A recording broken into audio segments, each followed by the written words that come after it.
Do whatever it takes. I want him humiliated. I want him sitting at that table eating garbage and not knowing it.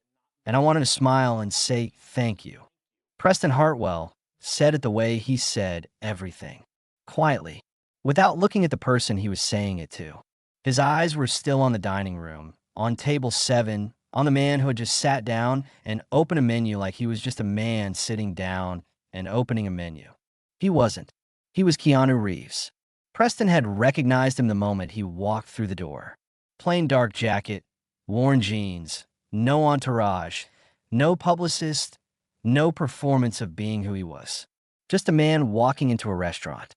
Preston had watched him cross the lobby, sit down, thank the hostess, and open the menu with what always appeared in every photograph, every interview, every account of every person who had ever spoken about him, to be genuine interest. That was the thing that had always made Preston's jaw tighten. The performance of not performing. Preston Hartwell had made his first $100 million at 31 by acquiring failing regional newspapers, stripping their newsrooms, and converting to real estate. His second $100 million came from regional banks. By 45, he had more money than he could spend meaningfully and a reputation that preceded him into every room, and the specific personality disorder of a man who had confused wealth with a right to assess other people's authenticity. He had grown up in Evanston, comfortable, not wealthy, second son of a dentist who never made the income he thought he deserved. Preston had noticed the gap between comfortable and actually wealthy from the age of 9 and organized the next 4 decades around closing it. At 20, he had been studying architecture at the University of Illinois, genuinely good at it. His professors used words like exceptional, and he believed them. He understood something about space and light, and the way buildings shape behavior that his classmates were still learning to describe. Then his father had a heart attack. The money was gone. Preston made the pivot. He had not thought about architecture in 25 years. He had not allowed himself to. What he had organized his life around instead was the demonstration of value. Money was a language, and you spoke it loudly and constantly because silence in that language was indistinguishable from having nothing to say. Every restaurant, every table position near the front, every correction delivered to a server who had mispronounced something, all of it was the ongoing communication that Preston Hartwell was a person of consequence. And then there was Keanu Reeves, who appeared to be a person of considerable consequence and who wore that jacket and took that bus and appeared in every available account to have found something, a way of being that made no claims, expected no performances, and simply existed, present and unhurried and genuine. Preston was certain it was a construction, the most sophisticated he had ever encountered, an anti-brand, and its effect, making everyone around it feel inadequate by comparison, was precisely the point. He had been watching table 7 for 8 minutes. He had watched Keanu read the menu, speak with the server, listen to the server's answer with what appeared to be genuine interest. Preston pushed back his chair. He had pushed his chair back before he fully decided to. He had crossed the dining room, found the head chef in the service corridor, and said the words before the decision had fully completed itself. That was how Preston operated. The decision and the action were the same thing. Thinking about it was already doing it. Do whatever it takes. I want him humiliated. Daniel Forsyth, head chef of the Greystone, looked at the finger pointing at table 7. He looked at Keanu Reeves at table 7. He looked back at Preston. No, he said. Preston turned his head slowly and looked at the chef for the first time. I'm sorry. I said no. Daniel's voice was even. That man has done nothing. I won't do this. Preston studied him for a moment, the way you study a lock before deciding which key to use. You've been here 3 years, Preston said. Yes. Good 3 years. It wasn't a question. Daniel said nothing. I own 30% of this building, Preston said. The other partners, I've been talking to 2 of them for 6 weeks. 1 call. He held up his phone without looking at it. 1 call tonight, and by morning I have controlling interest. By tomorrow afternoon, you are clearing your knives out of that kitchen. He lowered the phone. Your wife. The illness. 2 children. That insurance doesn't survive you losing this job. He said it the way you state a fact about the weather. I'm not asking you again. He turned and walked back toward the dining room. Daniel Forsyth stood alone in the corridor with his hands at his sides. He stood there for a long time. Keanu Reeves had come to Chicago for 3 days. A production meeting on Monday, nothing else until Wednesday afternoon. He had checked into a hotel on the north side and done what he always did in cities where nobody expected him, put on his jacket and walked. Chicago in November suited him. The city shed its performance in November. The light went flat and honest. The streets emptied of the casual tourism of summer, and what was left was the city at its actual weight. The elevated trains, the specific purposeful walk of people who have accepted cold as a condition, the neighborhoods that change character every 4 blocks in ways that required attention. He walked south for an hour, stopped for coffee at a counter diner, and sat at the bar and listened to 2 electricians discuss a conduit job in Bridgeport, and then walked the rest of the way to the Greystone thinking about nothing in particular. He had eaten there once before. A friend who understood food had recommended the dry aging program.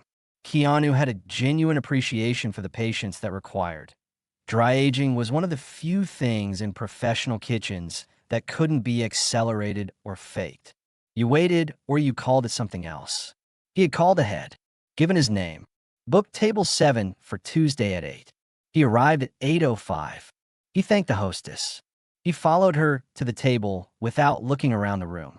He did not look around the room because he was not there to see who was watching. He was there because the dry-aged ribeye had been excellent the last time, and he wanted to see if it was consistent. He opened the menu. Across the restaurant, Preston Hartwell had been watching the door since 7:15. Sonia Reed had been at the Greystone for 4 years. She knew this corridor. She knew the sound of this restaurant at every hour, the specific quality of noise at 7:30 when the room was full and climbing, at 9 when it had found its rhythm, at 10:45 when it began to thin. She knew the staff bathroom at the end of the hallway was the only room in the building without a camera, because Marcus Webb had mentioned it once at a staff meeting as a minor frustration, and she had filed it away the way she filed everything, quietly, precisely, without knowing yet when it would matter. She had been in this corridor 14 times when Preston Hartwell walked through the front door. 14 evenings over 4 years. She had watched all of them. She had watched him send back a dish at table 3 because the server mispronounced the wine, the specific, performative correction of a man who wanted the room to hear him correcting it. He had then requested a different server for the rest of the evening, and the first server, Emily, who had been on the job for 3 weeks, had cried in the bathroom for 10 minutes before she could compose herself enough to go back out. Sonia had been the one who found her. She had stood in the bathroom and told Emily the truth. Some people use their money to see if they can make the world react. They're not worth crying over. Emily had looked at her like she wasn't sure if that was true. Sonia wasn't entirely sure either. But she had said it, and she had meant the most important part. The part about Emily not being worth less because of what had just happened to her. She had watched him make a comment during his 7th visit about a young couple at the adjacent table. He had said it to his companion, calibrated precisely, loud enough to carry to the couple, quiet enough that Preston could claim it hadn't been directed at them if challenged. Something about the changing nature of establishments like this. The couple had heard. She had watched their faces in the moment they heard. She had watched them ask for the check 20 minutes into what should have been a 2-hour evening. She had watched them leave with the specific, careful dignity of people who have been told something about themselves in public and have decided not to give the teller the satisfaction of a visible reaction. She knew that look. She had worn it herself in other rooms.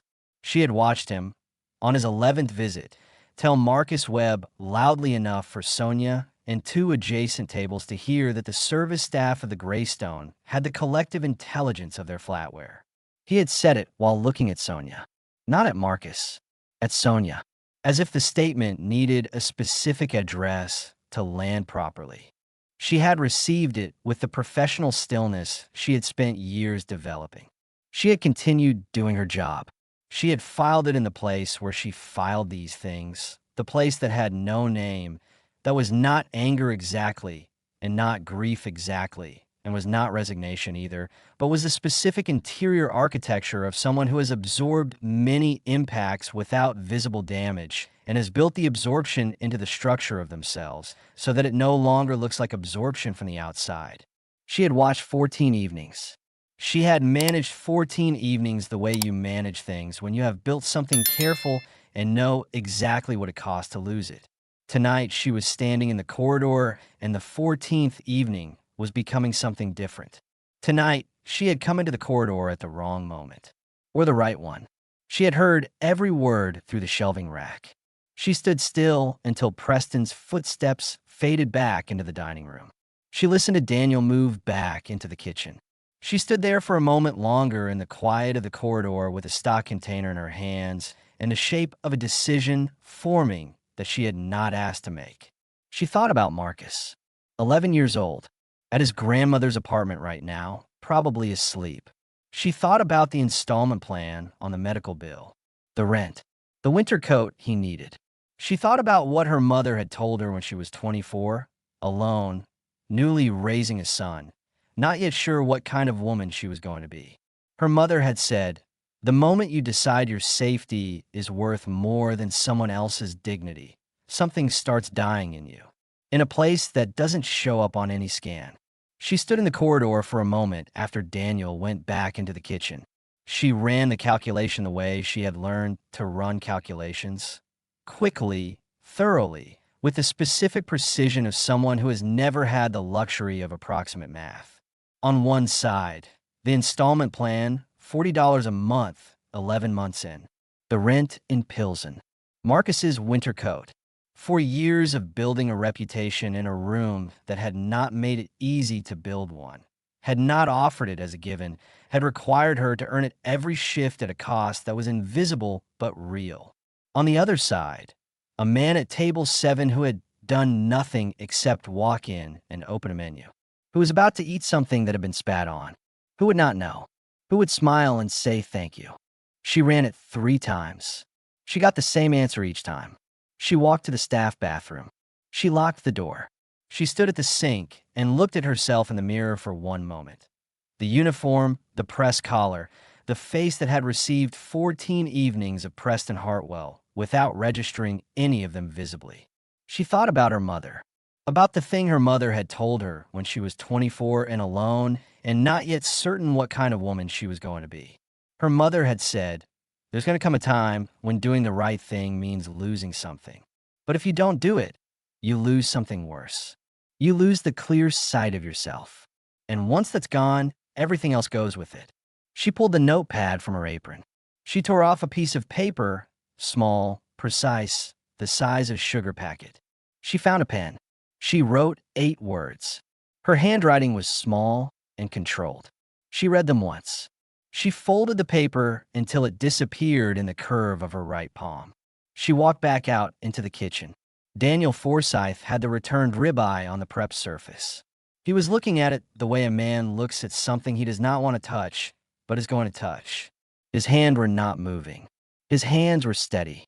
He had learned to keep them steady, but they were pressing harder against the edge of the board than they needed to.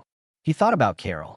About the morning 2 years ago when she had sat across from him at the kitchen table and told him what the neurologist had said, and the way she had looked at him while she said it, not afraid, not performing bravery, just watching his face, wanting to know what his face was going to do before she decided what to do with her own.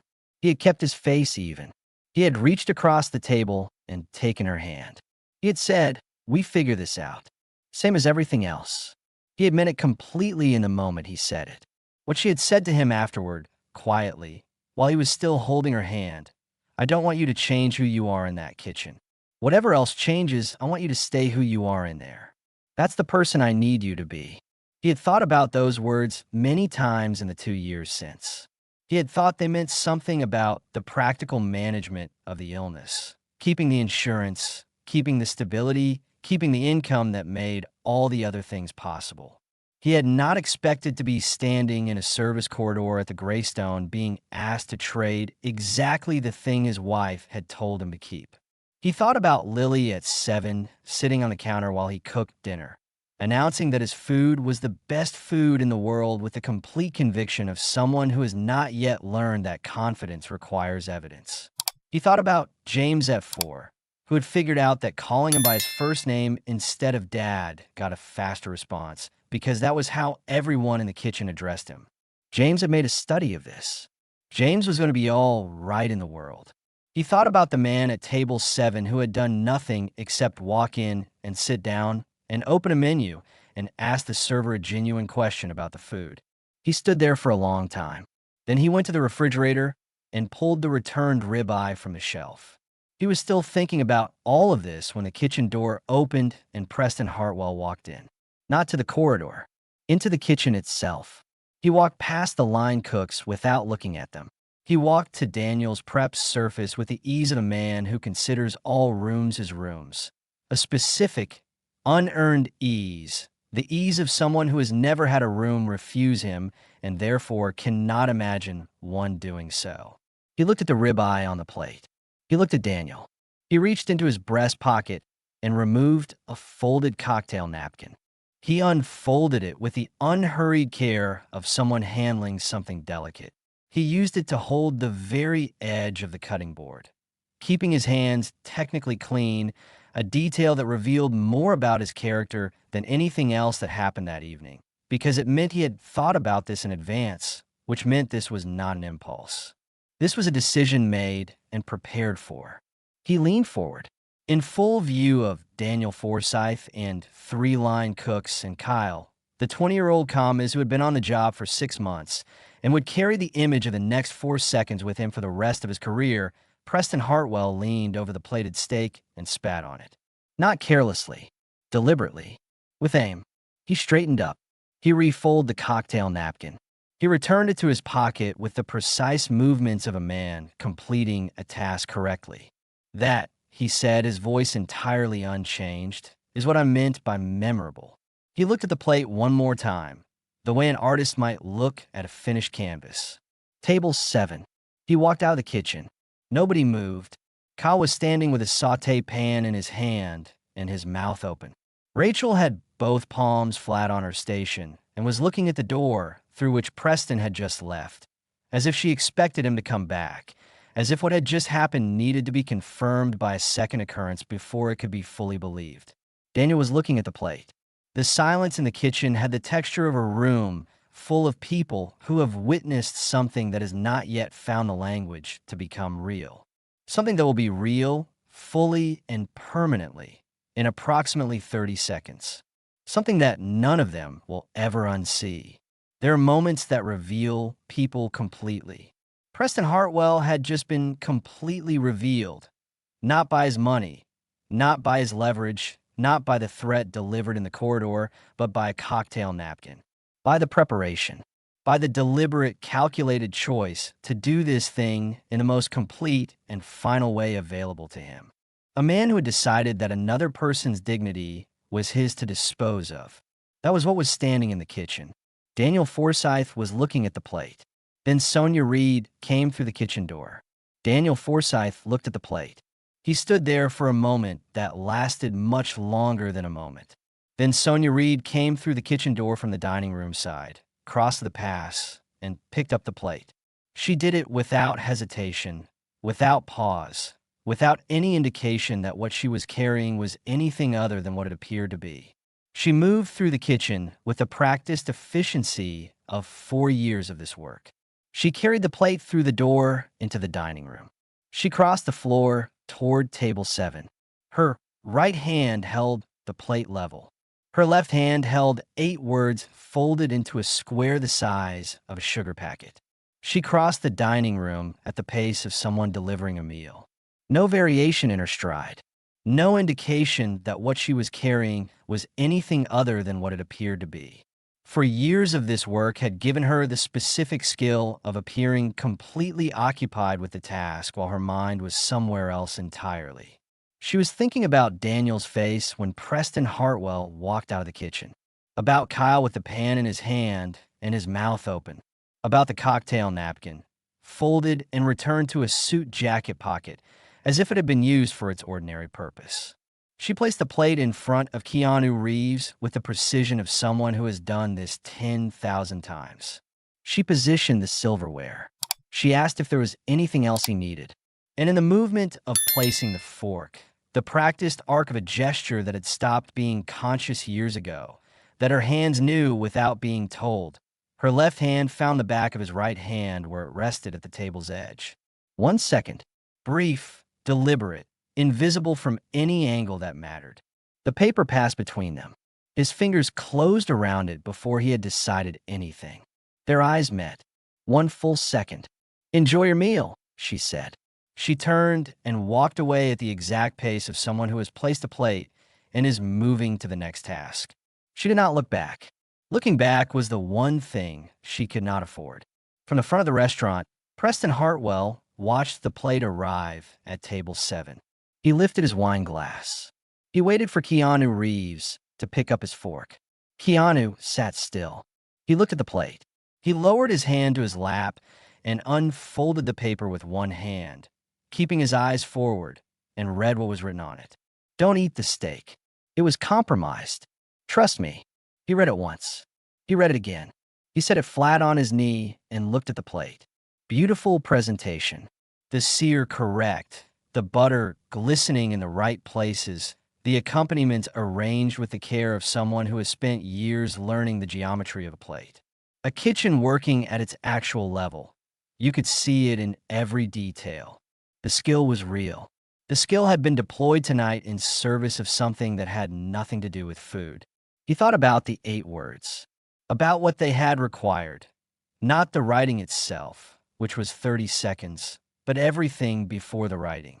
The moment she had heard something she had not asked to hear, the specific interior accounting that had followed, the decision made in whatever private space she had found that was outside the reach of the cameras.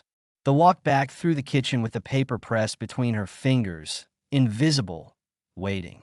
The timing of the placement, the silverware as cover, the hand finding his hand in the practiced arc of a gesture so rehearsed it attracted no attention.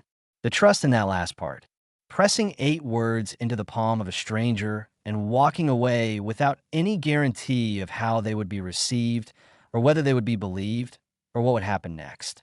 He thought about the quality of that courage, the specific kind that produces no noise, that looks from the outside like a server placing a fork, that is only visible to the 2 people who know what just passed between them. He looked up slowly across the restaurant. He found Preston Hartwell at the front table without searching. Preston was watching table 7 with the focused patience of someone observing a machine they have set in motion. The watching had a proprietorial quality, the quality of ownership. "This is mine. This is working. This is what I arranged." Keanu looked at the untouched plate in front of him. He looked at Preston's face. He put the note in his jacket pocket. He set his fork down, not with drama, the way you set something down when a decision is already made and the decision doesn't need emphasis. He picked up his phone and sent one text, 8 words, to the number stored under a single initial. He put the phone face down on the table. He waited. He did not touch the plate. Claire Morgan arrived in 8 minutes. She sat across from him. He showed her the note. He said one sentence about the man near the front. She read the note, folded it, handed it back. She stood, went outside, made 2 calls. She came back in 4 minutes. 30% stake, she said. The other partners are not aligned with him. He nodded. He caught Sonia's eye when she came back to the table. He held her gaze and gave his smallest possible nod. The specific nod that carries. "I received it. I understand. You're okay." He watched something in her face release by a fraction. She nodded back once and moved to the next table without breaking her stride. He asked for the manager. Marcus Webb sat across from him at table 7 and told the truth. He told it all, including the parts that reflected badly on himself, the parts where he had known, in a general way, that Preston Hartwell treated this restaurant as an extension of his personal authority and had managed this knowledge with the specific professional compromise of someone who has told himself that managing a problem is different from enabling it. He had not known about the kitchen. He learned it while sitting at table 7. When he finished, Keanu said, "The server who works this section, her position is protected from tonight. That is not conditional on anything." "Yes," Marcus said, "and take this plate away." Daniel Forsyth came to the table and sat down without preamble. He was a man who had been holding something all evening and understood that the holding was over. He told Keanu about the instruction, about refusing, about what the refusal had produced. Not a raised voice, not anger, just the quiet, precise deployment of the exact leverage that would be most effective. The insurance, the children, the wife's illness named like a line item in a negotiation. He told them about walking back into the kitchen. He told them about what happened at the prep surface. He said it without softening any of it. When he finished, his hands were flat on the table. "I should have refused anyway," he said. "I know that." Keanu looked at him for a moment. "You were standing alone in a corridor with someone who had done his research and knew exactly where to press," he said. "That's not the same as a free choice. It's still a choice." "Yes," Keanu said, "it is, and you're going to live with it. But you came to this table, and you told the truth without being asked to." He paused. "That's also a choice, and it's the one that matters now." He looked toward the kitchen. "Make something good tonight. Whatever you'd be proudest to put your name on. I'd like to try it." Daniel nodded. He stood. He went back to his kitchen. Keanu ate the halibut that Daniel sent out, made properly, made with the full attention of someone who has decided what the rest of the evening is going to mean. It was excellent. He ate it without hurry. He paid the bill. He put on his jacket. Before he walked to Preston's table, he found a moment when Sonia came back to check on the table and the section was quiet enough. He said, "What you did tonight took real courage. I want you to know I understand exactly what it cost." She looked at him with the face she wore on this floor. The professional face, present, attentive, giving nothing away. "I just serve your food. You did considerably more than that," he said. "You found the one room in this building without a camera, and you wrote 8 words on a piece of paper, and you bet 4 years of your work life on a stranger making the right call." He looked at her steadily. "That's not a small thing." She was quiet for a moment. "I've watched him come in 14 times, she said. Her voice was even and factual. "I've watched what he does every time he comes in, what he leaves behind." She paused. "This time I was the person who knew what was coming. I wasn't going to know that and do nothing." "What's your son's name?" Keanu said. She looked at him. The professional face adjusted. "Marcus. He's 11. What does he want to be?" A small smile arrived before she could decide whether to let it. "A chef. Has been saying it for 2 years. Tell him the kitchen is one of the most honest places there is," Keanu said. "The ingredient doesn't lie. You put in what you put in. You can't fake the patience that makes something genuinely good. It's one of the truest ways to spend a life." He looked at her. "Tell him that." Something shifted in her expression. Not gratitude exactly. Something between recognition and relief. The specific look of a person who has been carrying something alone for a long time and has just been seen by someone who understood the weight of it without needing it explained. "Your position here," he said, "it's protected, not conditionally. That's settled before anything else happens tonight." "You don't have to do that," she said. "I know," he said. She went back to her section. Keanu ate the halibut that Daniel sent out, made with the full attention of someone who has decided what the rest of this evening is going to mean. It was excellent. He paid the bill. He put on his jacket. He walked across the restaurant to Preston Hartwell's table. Preston had been watching since the untouched plate came back from the kitchen. He had watched the manager arrive at table 7 and sit down and stay longer than routine courtesy required. He had watched the chef come out of the kitchen and cross the dining room and sit down and talk, 8 minutes by Preston's count, and leave with a specific quality in his posture that was different from the quality he had carried into the conversation. He had watched a woman arrive through the front door who was not a guest, too purposeful too arranged, and sit across from Keanu briefly, and then leave and stand on the sidewalk outside making calls. He had watched Keanu receive a new plate from the kitchen, not the ribeye, something else, and eat it with the same unhurried, focused attention he had given the menu when he arrived, as if the entire constructed evening had produced nothing more consequential than a change of entree. He had refilled his glass 3 times. The wine had been not quite tasting right since approximately the moment the untouched plate went back. He had prepared for a scene. He had run the preparation while watching the lawyer's numbers in his phone, the communications architecture, the controlled disclosure strategy. He had managed public situations before. The machinery was established, and he trusted it. He had not prepared for Keanu Reeves to finish his meal, to pay the bill, to put on his jacket, that worn dark jacket, that jacket that Preston had been certain was a brand, a construction, a careful performance of being above all performance. He had not prepared for Keanu to walk across the restaurant and sit down across from him quietly and say nothing for a moment. Just sit and look at him with the specific quality of someone who has already decided how this conversation is going to go and is not in any hurry. "Preston," Keanu said. Preston opened his mouth. "I know what happened tonight," Keanu said. "I know about the instruction, the threat, and what you did in the kitchen." He said it the way you state facts.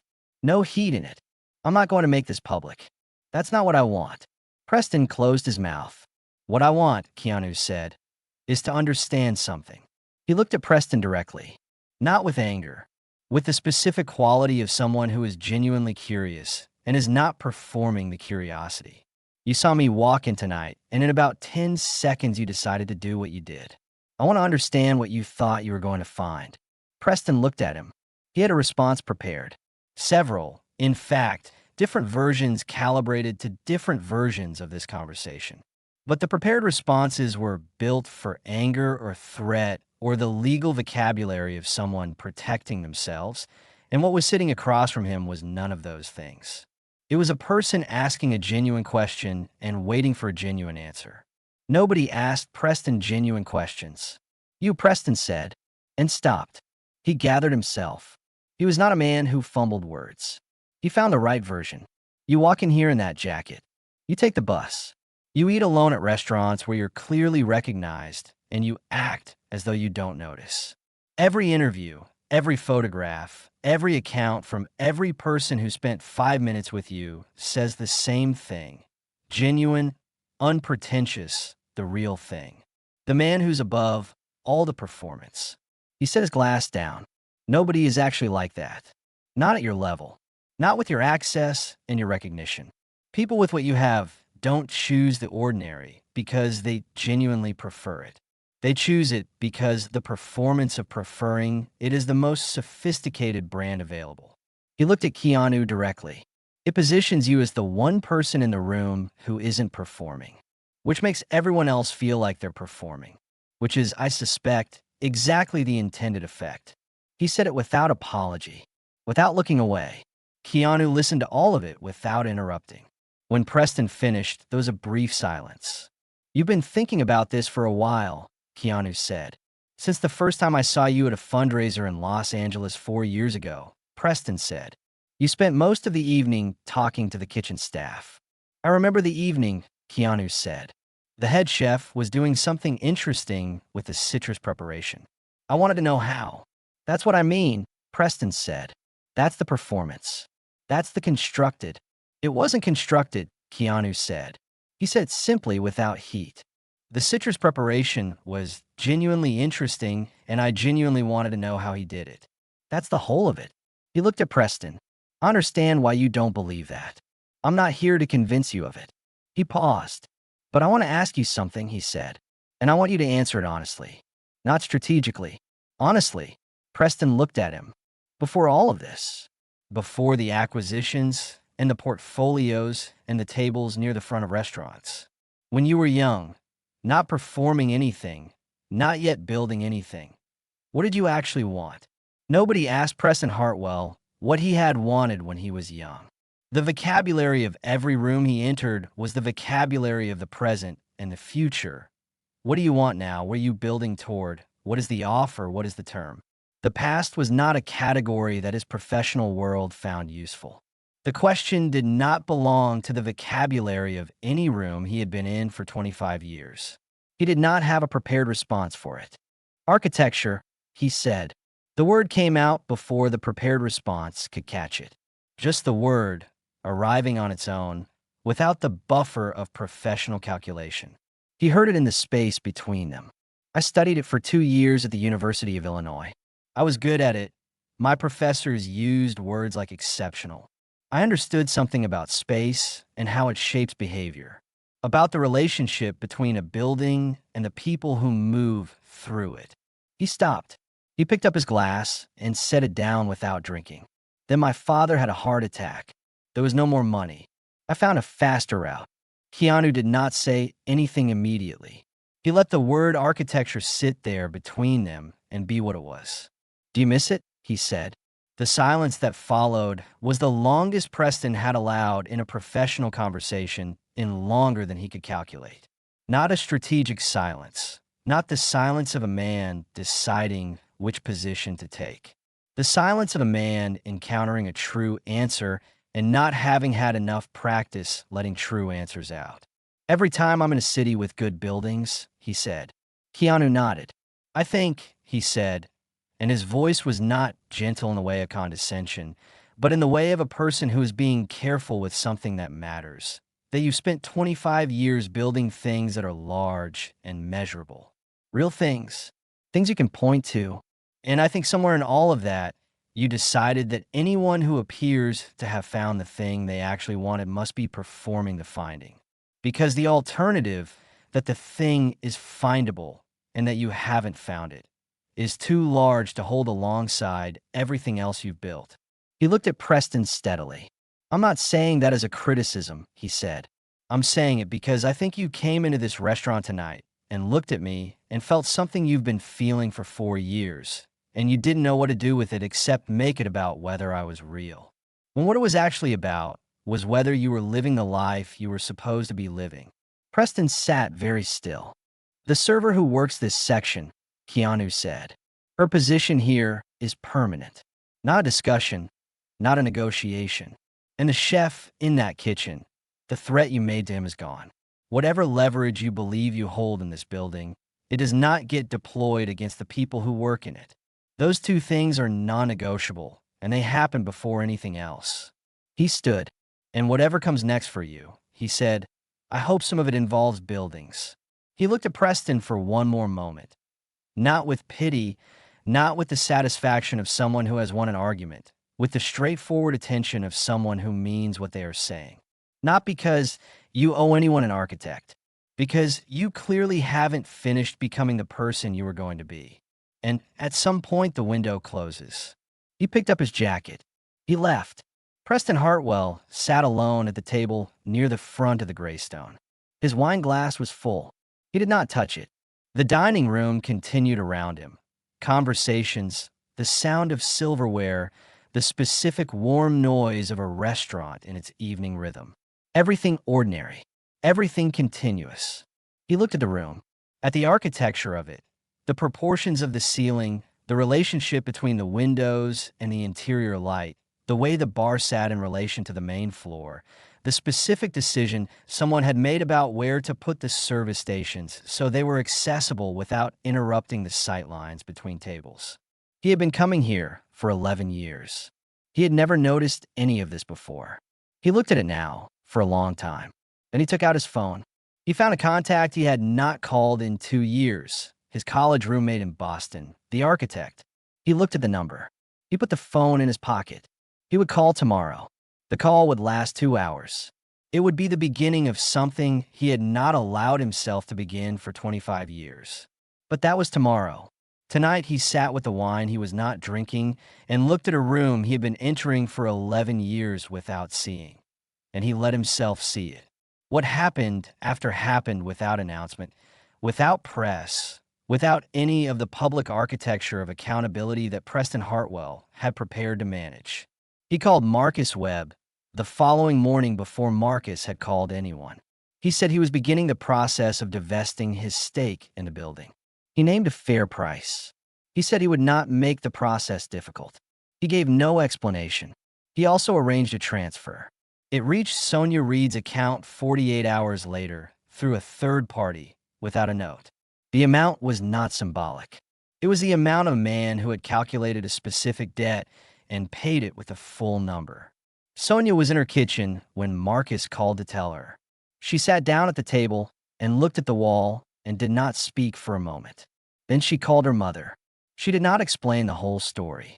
She said, "Something happened, and things are going to be different for a while." "How different?" her mother said. Sonia told her the number.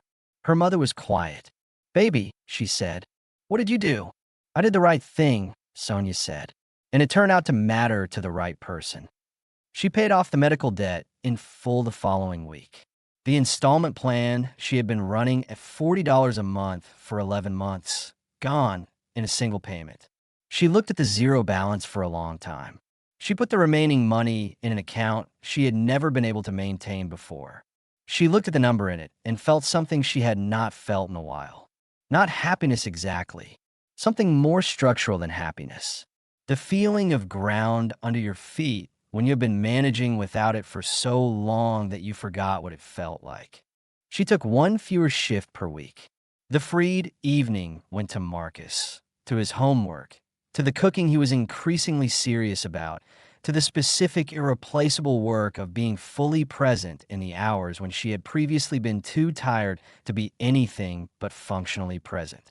It was not a large change, but it was a real one, and real changes, she had learned, did not need to be large. Daniel Forsyth ran 2 very difficult weeks. He went through them in the specific way of someone who has done something they cannot undo and is living inside that knowledge while the ordinary structure of the days continues around it. He prepped and plated and managed his brigade and called Carol every evening and picked up the kids on the mornings she needed to rest and went back to the kitchen the next day. On the Friday of the second week, he called his entire kitchen together before service. He stood in front of them. Rachel, his sous chef, who had been with him 18 months and was going to have her own kitchen in 2 years, and both of them knew it. The line cooks, 3 of them, who ran their stations with the specific competence of people who had been selected carefully and trained harder. The prep staff. Kyle, 20 years old, 6 months on the job, who had stood in this kitchen 4 nights ago with a sauté pan in his hand and watched something happen that he had not yet found the language for. Daniel told him everything. Not the managed version, not the version that protected anyone, including himself. The instruction given in the corridor. The refusal and what the refusal produced, the specific researched, precisely deployed threat that had found the exact pressure point and applied it. He told them about Carol. He had not told them before, because privacy, because management of the information, because the specific loneliness of carrying something that felt too large to put down in a professional space. He put down now. He told them about walking back into the kitchen, about pulling the returned ribeye from the shelf, about the decision he made and what it had cost to make it and what it cost him still.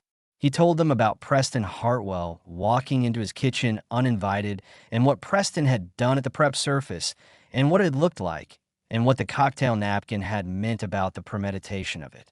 He told them about Keanu Reeves not eating the steak, about the note, about Sonia, about sitting at table 7 and telling the truth.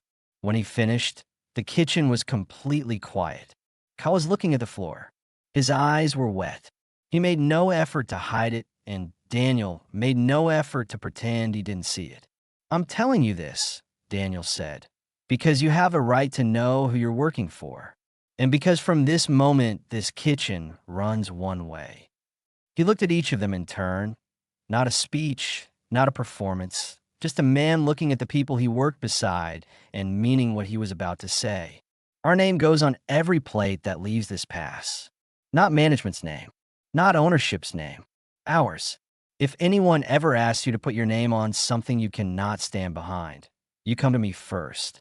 And if I am the one asking, you tell me no." He paused. "I'll mean it." Nobody said anything for a moment. Then Rachel said, simply, "Okay, chef." And Kyle set down the pan he had been holding for the past 5 minutes without noticing, and they set up for service. Preston Hartwell made one call the morning after the Tuesday evening. Not to a lawyer, not to a communications person, to a college roommate in Boston who had been an architect for 20 years and who had sent Preston a message 2 years ago that Preston had never answered. They talked for 2 hours. Preston did not explain the restaurant.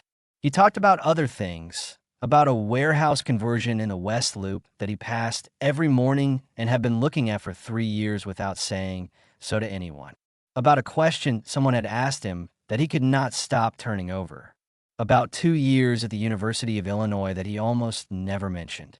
His roommate listened. "What are you thinking?" his roommate said, when Preston had run out of other things to say. "I don't know yet," Preston said, "but I think I've been thinking about it wrong." 6 weeks later, he enrolled in an evening studio course at the School of the Art Institute of Chicago.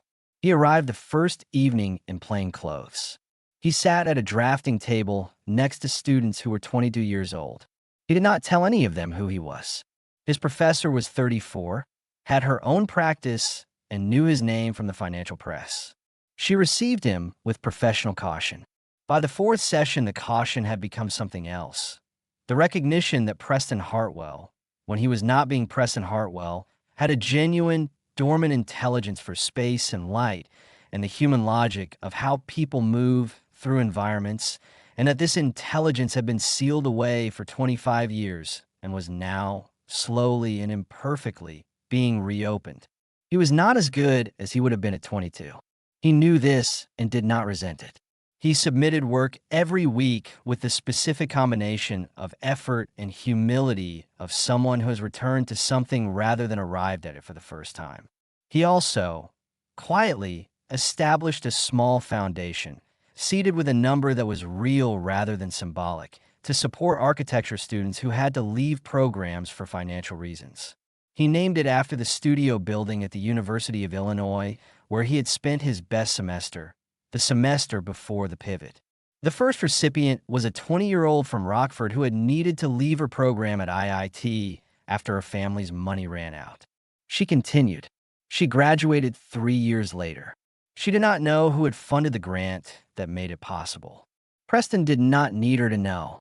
That was new, the not needing. 3 years later, at a dinner in New York, he saw Keanu Reeves across the room. He crossed him. He extended his hand. "I've been studying architecture," he said. "Evening program. I'm the oldest one there." Keanu shook his hand. "How is it?" Preston thought about the drafting table, about the specific quality of an evening spent solving a spatial problem. When the problem finally opens and the solution is visible and the room goes quiet, and you understand why you like this, why you always like this, why you should have come back to it years ago. "It's the best thing I've done in 20 years, he said. Keanu looked at him. "Good," he said. He meant it completely. Preston knew he meant it. He had learned, in the past 3 years, to tell the difference between things said and things meant, between the performance of engagement and engagement itself. It was a skill he had not previously considered worth developing. He carried the word good with him out of the room and for a long time after. Sonia continued at the Greystone. Same tables, same work, same attentiveness to the experience of the person sitting across from her. But something had shifted in the specific weight she carried into the building each evening. 4 years of accumulated deposit. Every finger snap, every cutting remark, every evening managed at the cost of something unacknowledged was gone. The space it had occupied was available for something else. One Thursday evening, 6 months after the Tuesday in November, she watched a woman walk in alone and look around the room with the careful attentiveness of someone who has learned to assess spaces before committing to them. Sonia had her at a good table in 2 minutes. Window side. Good light. The woman looked at the menu. She looked up. "Can you tell me about the dry aging program?" Sonia told her, with the specific accuracy of someone who had made the subject her business, because knowing the food was part of giving people the actual version of what they had come to experience. The woman listened with real interest. "I'll have the ribeye," she said. Medium rare. Good choice, Sonia said, and meant it. When she cleared the table later, she found a note folded under the edge of the plate. She picked it up. The service tonight was exceptional. You made a stranger feel like a guest. That's rarer than it should be. Thank you. She held the note for a moment. Then she put it in her apron pocket and went back to her section. She told Marcus about it at breakfast the next morning. He was eating cereal in the half-awake way of 12-year-olds. But he looked up when she told him. Did you keep it? He said. Yes. He went back to his cereal. Then, without looking up, good. You should keep things like that. She looked at her son across the breakfast table, at the person he was becoming, one ordinary morning at a time. Yes, she said. You should. There's a moment in this story that is easy to miss because it produces no noise.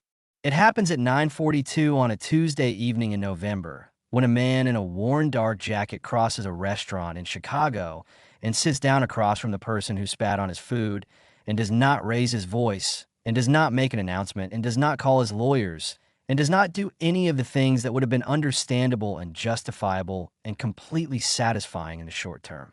He asks a question instead, not a rhetorical question, not a question designed to expose or diminish. A genuine question delivered with the specific quality of attention that makes a question feel different from the ones people usually ask, the attention that expects a real answer and will receive it without making a transaction of the receiving. What did you actually want before all of this? Preston Hartwell had spent 25 years in rooms where people wanted things from him. His money, his connections, his approval, his vulnerability, his fear. Nobody had ever sat across from him and wanted to know what he had wanted once. The question opened something that had been sealed for a long time. This is what genuine engagement does. Not performed forgiveness, not strategic grace, not the careful management of an image. The real version, the kind that costs something to offer, that has no guarantee of return, that is given not because the person receiving it has earned it, but because the person giving it has decided that seeing the human being is more useful than seeing only what the human being has done. Keanu Reeves had the right to sit across from Preston Hartwell and be angry. He had the right to make it public, to use the leverage available to him, to produce a result that was satisfying and clean and would have held up to scrutiny. He chose differently. He chose the version that left room for something other than the worst moment of a bad evening to be the permanent record. That is not weakness. That is the hardest possible thing to do in that situation, because the hard thing is never the loud thing. The hard thing is the quiet one, the one that requires you to be interested in the person in front of you when being interested costs you something. He was interested in Sonia Reed, who wrote 8 words in a bathroom on a Tuesday evening with her rent overdue and her son's medical bill on the installment plan and 4 years of carefully built professional standing as the price of being wrong. She was interested, too, in a man at table 7 and what was about to happen to him if she did nothing, in being the kind of person her son was learning to be by watching her. She wrote 8 words. Everything that followed was larger than 8 words, but nothing that followed would have happened without them. Small things, honest things, the kind that don't appear on any ledger but accumulate, over time, into the actual shape of a life, into the kind of person you are in the moments when nobody is watching and the calculation runs the wrong direction and the easier path is right there. Sonia Reed chose the other path. And she carried it all the way across the dining room, in the practiced arc of a server placing silverware, and pressed it into a stranger's hand, and walked away without looking back. That was the whole of it. That was everything. 6 months after the Tuesday evening, a letter arrived from Marcus Reed, a dress care of his mother. It was handwritten. Not long. Your mother told me you want to cook. That's a good thing to want. The kitchen is one of the few honest places left. You put in what you put in, the ingredient is what it is, and the result tells the truth about the work. I hope you carry that into wherever you end up. And I hope you carry what your mother already knows, that the things you do when nobody's watching are the ones that determine who you actually are. Those are the ones that matter. Okay. Marcus read it once, and put it in his desk drawer. He read it again that evening before bed. He did not talk about it much, but when he was standing at the kitchen counter on weekend mornings, working through whatever he had seen on the cooking show he watched, he sometimes thought about the phrase, "The ingredient is what it is." He was learning what it meant. He had time. Sonia continued at the Greystone. She was still the most professional person on the floor. She still knew the menu better than most of the kitchen staff. She still remembered how every regular took their coffee, still knew who needed the check and who needed 5 more minutes, still had the specific gift of making the person at the table feel as if the evening was organized around them rather than around the restaurant's efficiency. But the accumulated weight was gone. 4 years of managed deposit, every finger snap, every aimed comment, every evening absorbed without visible reaction, all of it gone. The space it had occupied was available for something else. On a Thursday evening 3 months after the Tuesday in November, she watched a woman walk in alone and look around the room with the careful attention of someone assessing a space before committing to it. Sonia had her at a good table in 2 minutes. Window side, good light. The woman looked at the menu. She looked up. "Can you tell me about the dry aging program?" Sonia told her, with the specific accuracy of someone who had made the food her business because knowing it was part of giving people the actual version of the experience they came for. The woman listened with real interest. "The ribeye," she said.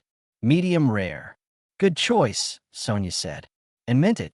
Later, clearing the table, she found a note folded under the edge of the plate. "The service tonight was exceptional. You made a stranger feel like a guest. That is rarer than it should be." She held the note. She put it in her apron pocket and went back to her section. She told Marcus about it at breakfast the next morning. He was eating cereal in the half-awake way of 12-year-olds who were present without being arrived yet. But he looked up when she told him. "Did you keep it?" he said. "Yes." He went back to his cereal. "Then good. You should keep things like that." She looked at her son across the breakfast table, at the person he was becoming, one ordinary morning at a time. Through all the things he had watched her do and not do, choose and not choose, over 12 years of ordinary mornings. "Yes," she said, "you should." 3 months after the Tuesday evening, Carol Forsyth came to the Greystone for a birthday dinner with 2 friends. She sat at a table in Sonia's section. She ordered from the menu her husband had built and ate the food that his kitchen produced. And at the end of the evening, she told Sonia to pass a message to the chef. Sonia went to the kitchen door. "Chef, your wife says the duck was perfect. She says tell you yourself next time." Daniel looked up from the pass. Something moved across his face that was not an expression he normally allowed in the kitchen. Something open and warm and entirely his own. He nodded once.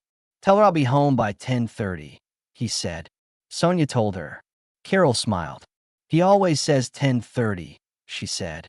"He's usually home by 10. She left a generous tip. Sonia put in the pool. The kitchen produced excellent food that evening, as it did most evenings now, with the specific quality of a kitchen that has been given back its integrity and is running on it. There's a thing about that Tuesday evening in November that the story has not said directly. Preston Hartwell walked into the Greystone at 7:15 and sat at his usual table and ordered his usual wine, and he was, in most of the ways that a man can be comfortable. He had the table he always had, the service he always received, the sense of a room organized to receive him, which was the sense he relied on more than he had ever examined.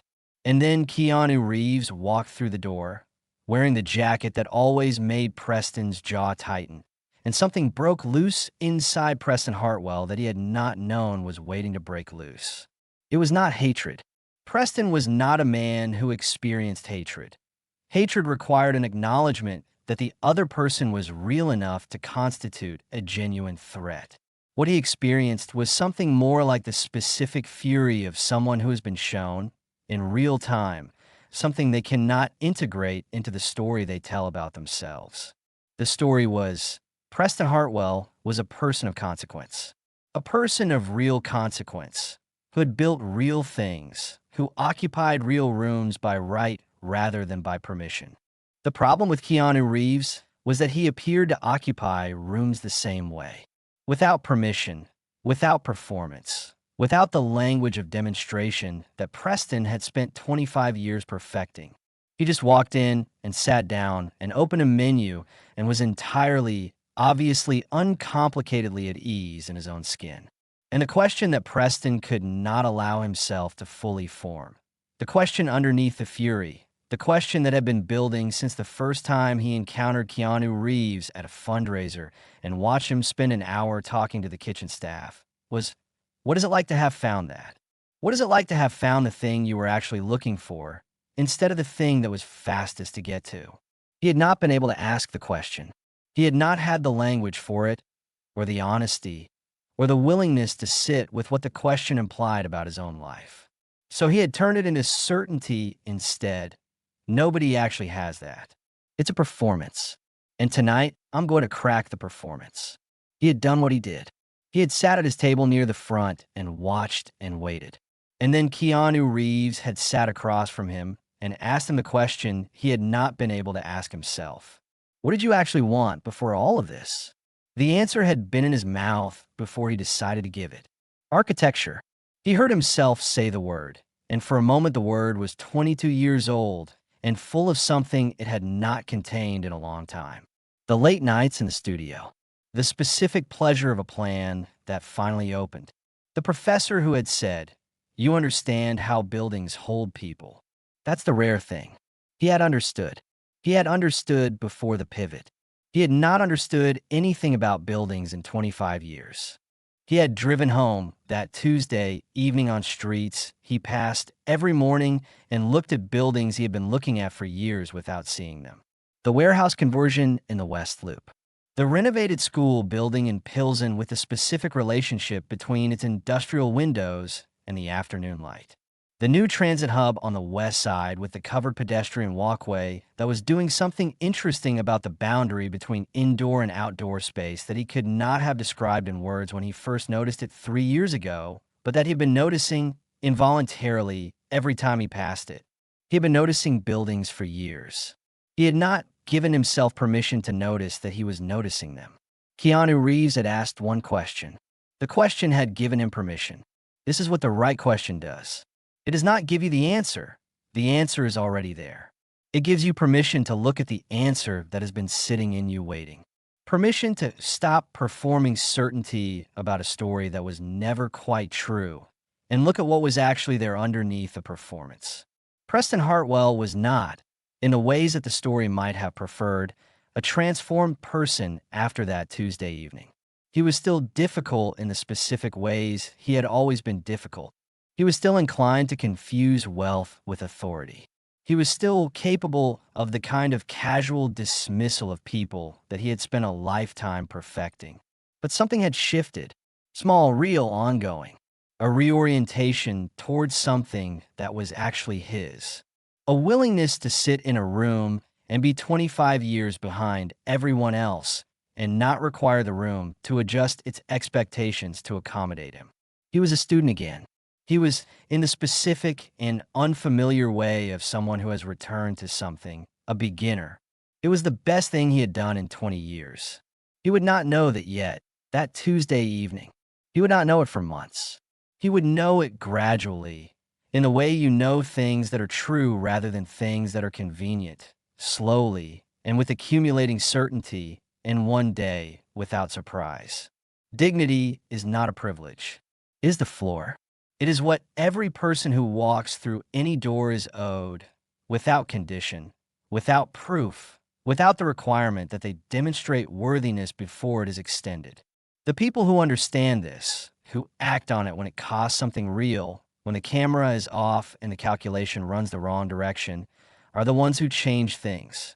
Not loudly, in the quiet, compounding, ongoing way of people who have decided that who they are when nobody is watching is the only version of themselves worth being. Sonia Reed folded a piece of paper the size of a sugar packet and pressed it into a stranger's hand. 8 words. Her hands were steady. She walked away without looking back. Everything else followed from that. 1 piece of paper. 1 second of eye contact across a restaurant table. That was the whole of it. That was everything. Marcus Reed turned 12 in February. Sonia took the day off, one of the few full days she had taken in a year, and they went to the shed aquarium, which he had been requesting for 3 years. They spent 4 hours. He was interested in everything with the complete, undivided attention of a child who has not yet learned to ration his enthusiasm based on social context. At lunch in the aquarium cafe, he asked her something she had not expected. "Mom," he said, looking at his sandwich. That night at the restaurant. The note thing. He looked up. "Would you have done it if you knew you were going to lose your job?"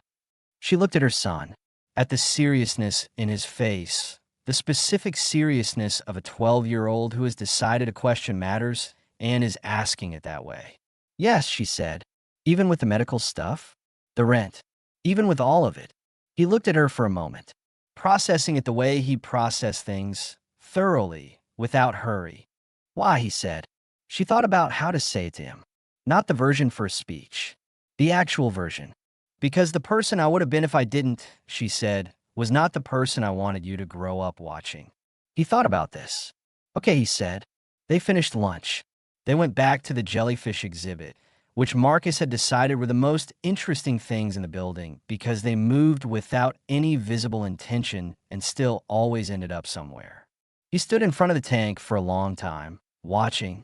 On the bus home, he fell asleep against her shoulder in the sudden, complete way of children, and she looked out the window at Chicago in February, flat, honest, cold, exactly itself, and thought about nothing in particular. She was teaching him, one ordinary day at a time, in the only way that actually works, by being the person she was showing him it was possible to be, by doing the right thing when it costs something, by pressing a piece of paper into a stranger's hand and walking away, by keeping the note, by answering his question honestly at a cafe table in an aquarium in February while the jellyfish moved without intention in their tank, and the city did what cities do outside the glass, continuous, indifferent, full of people making small decisions in private moments that nobody would ever count but that accumulated, over time, into the actual shape of the world. Small things, honest things, the kind that don't appear on any ledger but are, in the end, the only kind that matter. 1 year after the Tuesday evening, something changed at the Greystone that nobody announced. When a guest walked in who did not look like the guests who usually walked in. Wrong clothes, wrong posture, wrong relationship with the room, nobody hesitated at the host station.